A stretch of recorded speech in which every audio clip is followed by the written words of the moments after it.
Se escuchaban que cuando comenzamos la recorrida para hablar con la gente que está en el patio gastronómico, la gente que está comiendo algo rico, el primero de los diálogos fue con una jovencita, Nick, nacida y criada en Luján. Y cuando le preguntábamos qué es lo que te gusta, qué es lo que nos recomendás, y dijo la Basílica sin dudas y la parte del río, que ahora está linda porque están trabajando en ese tema. Inmediatamente dijimos, la persona es Abel Rauch, que es secretario de Obras Públicas de Luján. Abel, gracias por estar aquí. Gracias, Karina, por la entrevista. Gracias.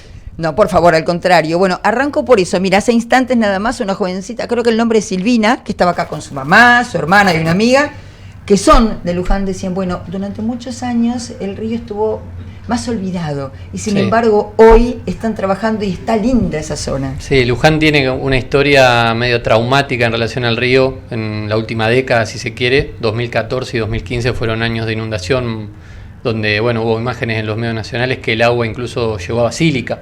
Es una imagen histórica. Y en el último tiempo, desde finales del año pasado, se logró poner en marcha con el gobierno provincial una obra que tiene financiamiento internacional, que es la remediación de las inundaciones y a la vez el saneamiento de lo que es la cuenca del río Luján. Y bueno, es una enorme satisfacción para todos nosotros, obviamente como parte de la gestión municipal del intendente Boto, pero también como vecinos y como comunidad, ¿no? que sufrió durante tanto tiempo ese flagelo. La obra tiene dos ejes fundamentales. Uno, como decíamos, era la remediación de las inundaciones y en paralelo la puesta en valor de toda la ribera, ¿no? Que Luján es obviamente una ciudad de corte turístico y se va a ver revitalizada toda esa zona.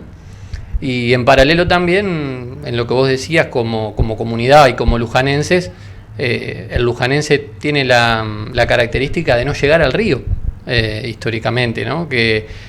Como que la ciudad termina en lo que sería la Basílica. Y bueno, es un desafío de cara a lo que viene, aprovechar esta oportunidad para que el lujanense se amigue con la costa, si se quiere. Mirá qué interesante, Abel, estuvo aquí un historiador que trabaja en el museo, que es parte de la asociación de amigos del museo, y nos decía...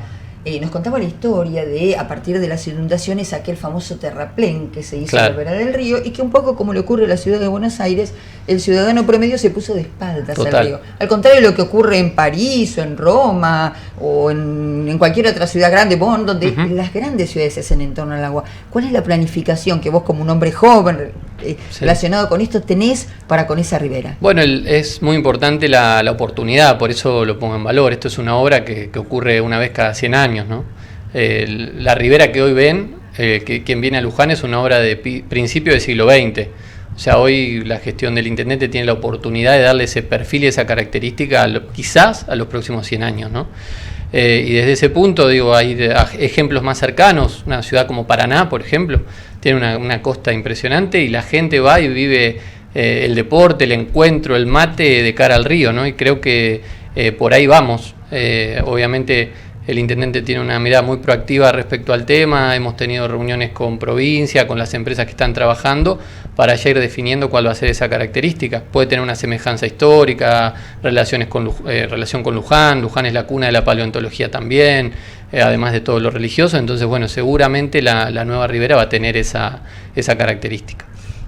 Por otra parte, decía el intendente ayer que el 70% del territorio lujanense tiene características vinculadas con la ruralidad. ¿Cómo se da la mano eso con tu tarea en Obras Públicas? Sí, por supuesto. Porque además están ahí en el límite con lo que llamamos el conurbano. Exacto, Luján está en una zona de presión, está muy, muy pegado a lo que es Pilar, y obviamente todo ese desarrollo inmobiliario empieza a hacer presión en Luján. Hoy un terreno para una familia joven y demás, profesional, que tiene un buen trabajo, es algo difícil de acceder, y esa presión va creciendo sobre Luján, y hay una mirada y un enfoque de preservar esa ruralidad o ese colchón verde que separa Luján del área metropolitana. Este año seguramente Luján renueve su código de ordenamiento urbano, donde se discuten y se ponen en debate esas cuestiones, y para toda la comunidad es una cuestión unánime sostener esa ruralidad y ese colchón verde que tenemos con lo que llamamos el conurbano, ¿no? Desasname, porque yo del tema sé poquito y nada, con suerte sabemos de campo. Sí. Cuando uno ingresa a Luján, se encuentra con una gran cantidad, o una cantidad de kilómetros de mucho verde. Sí. ¿Tiene que ver con alguna disposición municipal? Exactamente, el código, como decíamos, de ordenamiento urbano, el actual define el uso del suelo, toda esa zona que prácticamente es del peaje hasta llegar a Luján para los que vienen por acceso se mantiene con ruralidad, ¿no? Y obviamente quienes tienen esas tierras o tienen interés sobre esas tierras todo el tiempo plantean desarrollos de carácter habitacional, residencial, empresarial, comercial. Y bueno, hay una postura, una decisión política de que eso se sostenga de ese modo para que Luján siga siendo lo que es. Obviamente tampoco nos podemos parar contra la historia ni frenar un proceso que seguramente irá avanzando, pero en lo que el municipio tiene a mano es una decisión de la gestión sostenerlo.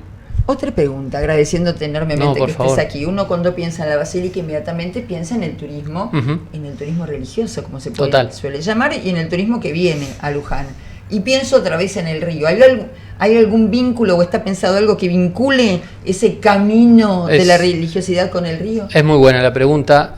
Luján venía de por lo menos 20 años de, quiero usar términos agradables porque estamos en un gran lugar y aprovechando un gran término, un gran lugar, pero venía de años de cierto abandono y de cierta desidia en lo que era su costa, ¿no? Se venía a ver a la Virgen y medio que se salía corriendo, por decirlo de alguna forma.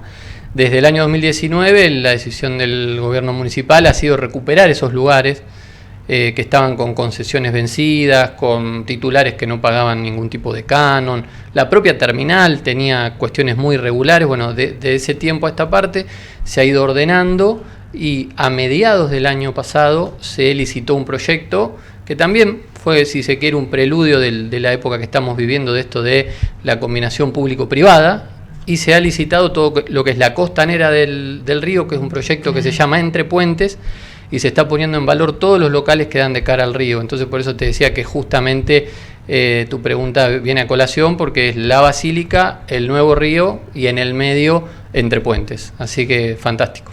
Bueno, también por otra parte, corregime si no se llama así, lo que yo diría pensando en la Manzana de las Luces en la ciudad de Buenos Aires, toda esa recoba que hay delante de la iglesia también ha sido hermoseada, modificada, unificando un criterio de colorido, de construcción. Colores, iluminación, años. Por supuesto.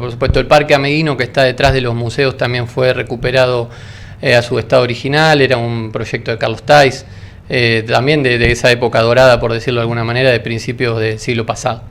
Así que bueno, a todos aquellos que yo soy una señora mayor de 50 y tantos, 56, que venía de muy pequeña y que mi madre me traía ese parque que había detrás del río, que luego, como bien vos decís, lamentablemente hizo que nos alejáramos de ese lugar. Recomiendo a todos que hoy, cuando llegamos, pasamos por allí, hoy ha cambiado totalmente.